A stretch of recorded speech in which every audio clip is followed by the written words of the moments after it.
Gloire à Dieu au plus haut des cieux. Alléluia.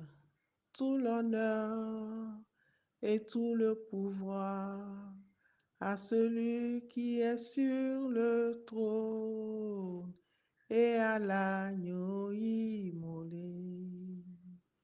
Tout l'honneur et tout le pouvoir à celui qui est sur le trône et à l'agneau immolé. Alléluia, louons-le, magnifions-le, élevons son nom. Il est le roi de gloire, louons-le, magnifions-le. Nul n'est comparable à lui. Tout l'honneur et tout le pouvoir à celui qui est sur le trône et à l'agneau immolé. Tout l'honneur et tout le pouvoir à celui qui est sur le trône et à l'agneau immolé. Alléluia, louons-le, magnifions-le, élevons son nom. Il est le roi de gloire, louons-le, magnifions-le. Nul n'est comparable à lui. Alléluia, louons-le, magnifions-le, élevons son nom. Christ est le roi de gloire, louons-le, magnifions-le. Nul n'est comparable à Christ. Gloire à toi, éternel Dieu, Père, Fils et Saint-Esprit. Louange, honneur, adoration, puissance, magnificence à toi pour les siècles sans fin. Oui, tu es digne de recevoir la gloire, de recevoir l'honneur, de recevoir l'adoration, de recevoir l'acclamation. Tu es loué, adoré, béni pour les siècles des siècles. Nous voici encore en ta présence, Seigneur, pour t'adorer, pour te dire merci pour ce nouveau jour de gloire où tu es encore présent dans ta parole. Merci Seigneur, merci pour ce beau jour, merci pour cette belle initiative, merci pour ce groupe de Bible méditée, vie gagnée. Gloire à toi, nous te disons merci, infiniment merci pour chaque membre, pour chaque auditeur et pour la gloire de ton nom. Alléluia. Shalom, shalom, bien-aimés, sœurs et frères de la plateforme Bible méditée pour une vie gagnée. Nous sommes au lundi 9 mai 2022 et pour la méditation du jour, nous sommes vos sœurs Sika du Burkina Faso et Caroline du Togo. Aujourd'hui, nous méditons l'Apocalypse, chapitre 4, du verset 1 au verset 11. Et notre seul thème de méditation est que retenir de ce chapitre 4 de l'Apocalypse. Bien-aimés dans le Seigneur, ce chapitre 4 d'Apocalypse décrit clairement une autre partie de la grande vision de l'apôtre Jean. En effet, tous les détails de cette vision sont à comprendre dans un sens symbolique. Ce trône est donc l'emblème du gouvernement royal divin.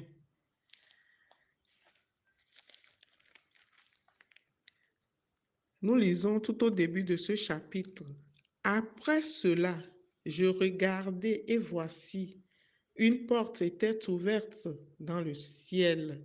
La première voix que j'avais entendue comme le son d'une trompette et qui me parlait dit, monte ici et je te ferai voir ce qui doit arriver dans la suite. Amen.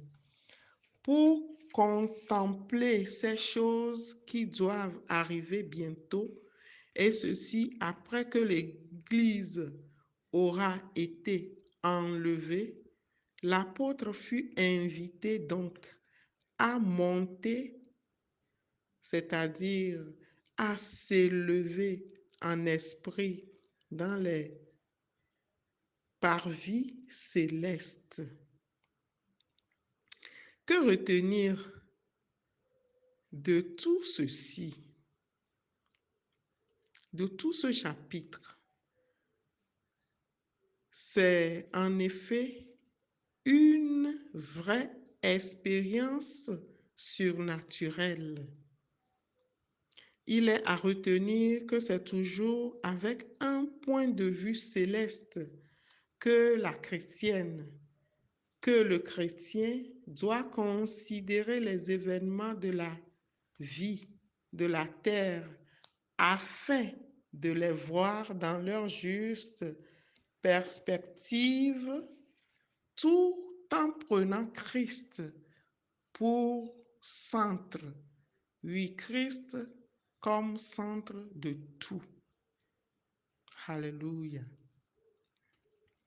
Celui qui était assis sur le trône était donc Dieu le Père. Ce trône se retrouve au troisième ciel, dans la demeure même de Dieu. En 2 Corinthiens 12, verset 2, l'apôtre Paul dit ceci, « Je connais un homme en Christ qui fut il y a 14 ans ravi jusqu'au troisième ciel. »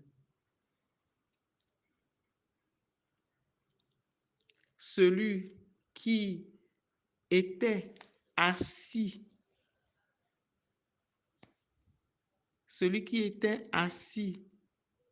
avait sur ce trône avait l'aspect d'une pierre de jaspe. Cette pierre de jaspe a une couleur transparente. C'est une pierre de couleur très transparente.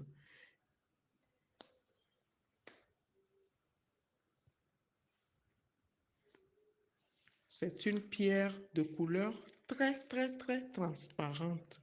Celui qui était assis avait l'aspect d'une pierre de jaspe et de sardoine. Sardoine aussi, la pierre de sardoine aussi est une pierre précieuse. Et cette pierre, elle autre, est naturellement de couleur rouge. Et le trône était environné d'un arc-en-ciel semblable à de l'émeraude. L'arc-en-ciel ici nous traduit quoi?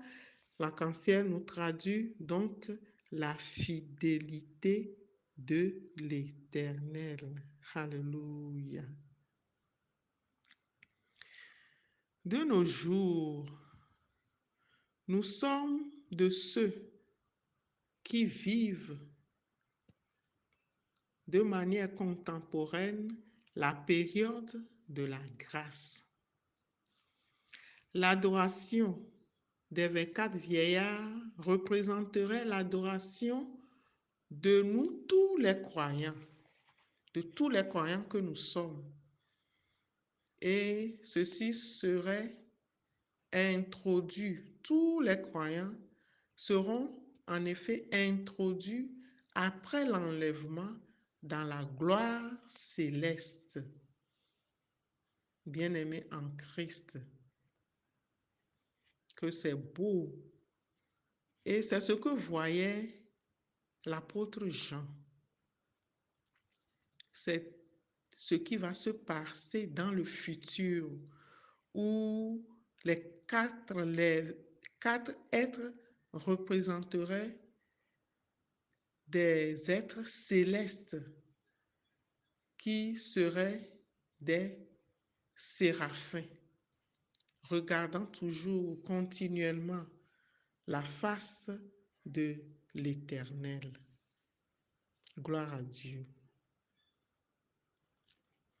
Oui, gloire à Dieu au plus haut des cieux et paix sur la terre aux hommes qui l'aiment. Ces 24 vieillards représenteraient donc les croyants ou encore l'Église tout entière qui sera enlevée.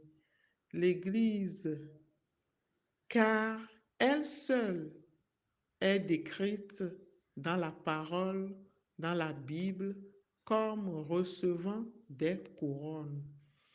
Et ces couronnes seraient l'honneur et l'autorité de l'Église. Alléluia. Nous voyons ici Dieu en tant que roi des rois, Seigneur des seigneurs, tout puissant. Autour du trône, ces 24 vieillards donc étaient vêtus d'habits, de vêtements blancs. Et sur leur tête étaient des couronnes. Ces couronnes représenteraient donc l'honneur et l'autorité de l'Église. Et les vêtements blancs sont donc la blancheur que traduit ceux qui seront enlevés, ceux qui sont passés par le sang de l'agneau. C'est seulement par le sang de l'agneau que les êtres, les humains, les croyants, l'Église a été sanctifiée, purifiée. Ce ne sont pas par des œuvres, mais seulement par le sang versé du Fils de l'homme, de l'agneau immolé. Alléluia. Gloire à Dieu. Gloire au Père, gloire au Fils et gloire au Saint-Esprit. N'oublions donc pas que la Bible présente Christ qui est assis à la droite du Père. Christ est assis à la droite du Père. Par entremise du Fils Jésus-Christ, en effet, toutes choses ont été faites par elle, la parole.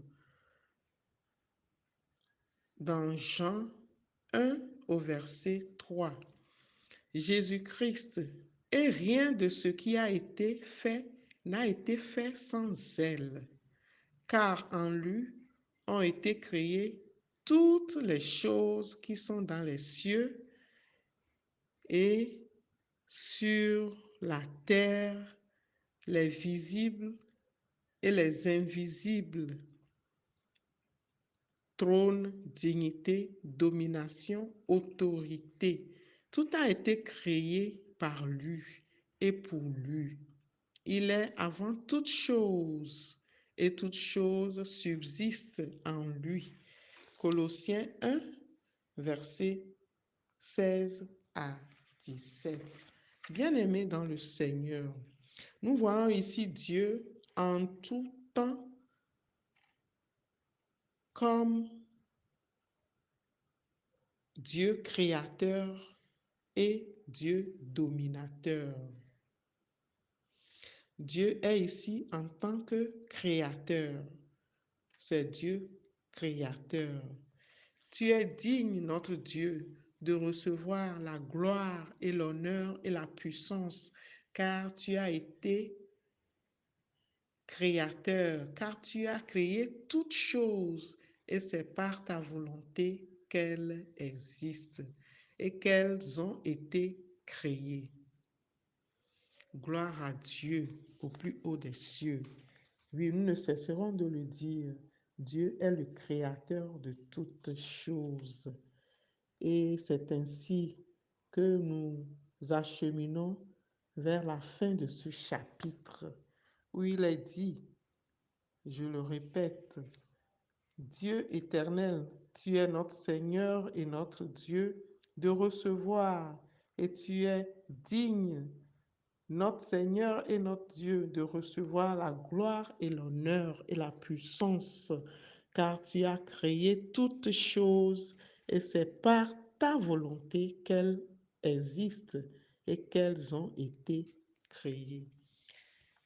Que le Saint-Esprit nous guide et nous assiste à reparcourir chacun de son côté ce beau chapitre de révélation dans le nom puissant de notre Seigneur Jésus-Christ. Shalom, shalom, shalom.